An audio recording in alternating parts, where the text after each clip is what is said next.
Hello everyone, আসসালামু আলাইকুম। কি অবস্থা সবার? কেমন আছো সবাই? আশা করছি সবাই অনেক ভালো আছো। আমরাও আলহামদুলিল্লাহ পরিবারের সবাইকে নিয়ে ভালো আছি।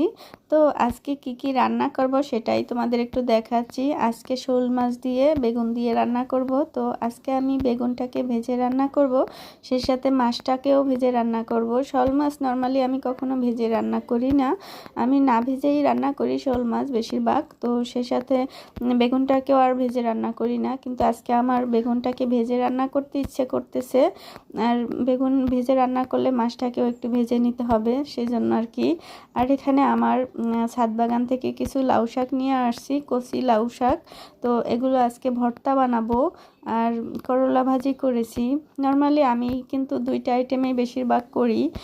আমি বেশি পদ করি না আর কি রান্নার, আর অত একটা সময় হয় না।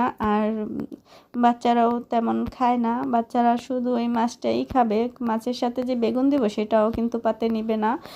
আর ভর্তা ভাজি কোনোটাই খায় না। তো আমি আর বাবু রাব্বুই বেশিরভাগ খাই। বেশি রান্না করলে ওগুলো থেকে যায়, তাই একটা কি দুইটা আইটেমেই করি বেশিরভাগ টাইমে। তো এখানে আমি লাউ পাতাটা কিভাবে ভর্তা করতেছি সেই রেসিপিটি তোমাদের সাথে শেয়ার করতেছি। লাউ শাকটাকে আমি প্রথমে সেদ্ধ করে নিব একটু লবণ আর কাঁচামরিচ দিয়ে। আজকে ভর্তাটা কাঁচামরিচ দিয়ে বানাবো।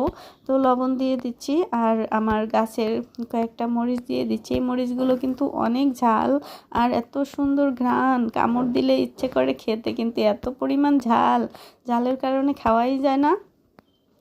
তো লাউ শাক পাতায় কিন্তু আমি কোনো পানি দেইনি, এমনিতে এর থেকে যে পানিটা বের হবে এতেই কিন্তু শাকটা সেদ্ধ হয়ে যাবে। আমি একটু ঢাকনা দিয়ে ঢেকে দিচ্ছি। তো এরপর এটাকে আমি একটু বাগার দিয়ে নেব। এই তো আমি লাউ শাকটা আমার সেদ্ধ হয়ে গেছে, নামিয়ে নিয়েছি। এখন একটু তেল মশলা দিয়ে বাগার দিব। ভর্তাটা যেভাবে বানায় আর কি ওইভাবে আমি বানাবো। আমি এর আগে ভর্তা টর্তা তেমন একটা বানানো হতো না, কিন্তু এখন আমার খুব ভর্তা প্রেমী হয়ে গেছি ইদানিং। তো ভালো লাগে খেতে। তো এখানে পেঁয়াজ আর রসুন দিয়ে দিচ্ছি আর সামান্য একটু তেল দিয়ে দিচ্ছি। তো এটাকে আমি হালকা ব্রাউন করে ভেজে নেব। এর মধ্যে শাকটাকেও দিয়ে ভেজে নেব।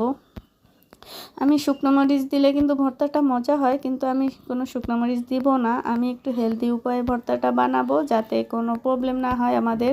শুকনো মরিচটা কিন্তু প্রচুর গ্যাসের সমস্যা হয়, তো ওইটা অ্যাভয়েড করলাম।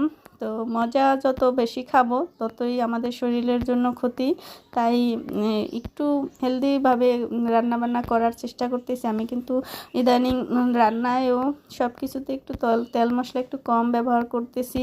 তো তোমরা আবার ভেবো না আমি কিপটা, কিন্তু আমি প্রচুর পরিমাণে আগে তেল খেতাম।